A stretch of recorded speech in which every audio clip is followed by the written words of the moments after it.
Hi students. On page 85 and 86 we have a reading called The Art of Memory. They're saying that memory is an art. It means a skill. The art of memory means what can we learn about memory and how can we improve it? There is an art to memory. There is a skill. We all try to remember certain things in our daily life. Telephone numbers, email addresses, facts that we learn in class, and important tasks. Tasks means things we have to do every day. We use memory techniques like repetition. The idea that the more we repeat a piece of information, the better we can recall it. That's my technique. But did you know that memory training goes all the way back to the days of ancient Greece? Wow, people used to learn how to use their memory. The art of memory training. They had classes in how to improve their memory. People used to value memory as a skill about 2,500 years ago. That's when the Greek poet Simonides of Chios came up with a powerful technique known as the loci method. Loci means place, like location. So the loci method is a memory technique for us to remember things because we remember the location where we saw the information. Simonides realized that it's easier to remember places and locations than it is to remember lists of names.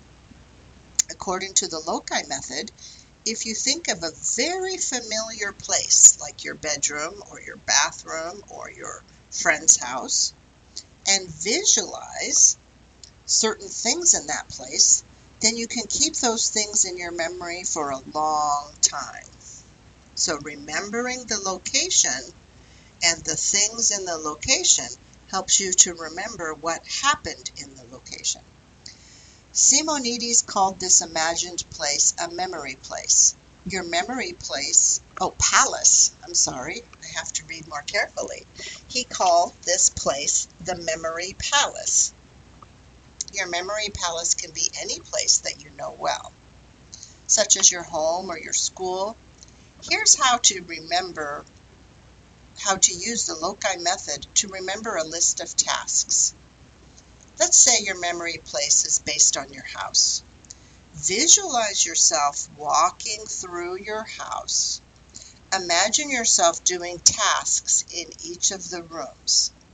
Later, when you want to recall your list of tasks, visualize yourself walking through your house again. You will remember your list of tasks as you see yourself doing each one. Do you understand the concept? I also want you to go back and read this. So if you have to clean your house, you imagine your house, you imagine yourself going to each room, and the act of imagining yourself going to each room will tell you what your tasks are. Loci means location. Now I'm on page 86. In the late 15th century, an Italian man named Peter of Ravenna used the loci method to memorize books and poems. Wow. He memorized religious texts like the Bible or the Quran, 200 speeches. Wow. All of the laws at that time, and 1,000 poems. Can you imagine memorizing the Quran, the Bible, all of the laws your country has, 200 speeches, and 1,000 poems? Whoa, how did he do it? By using the loci method, he was able to read books stored in his memory palaces. When I travel, I can truly say I carry everything I own with me, he wrote. So he had a memory whereby he read the book once, for example, in his bedroom, and then because he was in his bedroom, he just imagined himself in the bedroom with his book, and then the book was stored in his brain after he read it one time. That's a skill. That's an art. That's a talent. That's amazing. When Simonides and Peter of Ravenna were alive, most people did not have books or pens to write notes with. They had to remember what they learned. So let's remember, he did this in the 15th century. That means it was the year 1400 to 1499. They didn't have paper, they didn't have pens, they didn't have a lot of things, no computers, no tape recorders. They had to just remember things. Okay. In her book titled The Book of Memory, Mary Carruthers writes about these memory techniques of the past. She explains that ancient people considered memory to be a good virtue. Virtue means a skill. A heartfelt skill is a virtue. Wow, you're lucky. You are born with the virtue of memorization. A person with a good memory was special because they could help preserve the society's cultural heritage. Do you ever listen to your grandparents tell you stories? That's part of transferring your cultural heritage from your grandparents to you, to your grandchildren, to their grandchildren. So that's how we transmit cultural heritage, is through stories and remembering stories.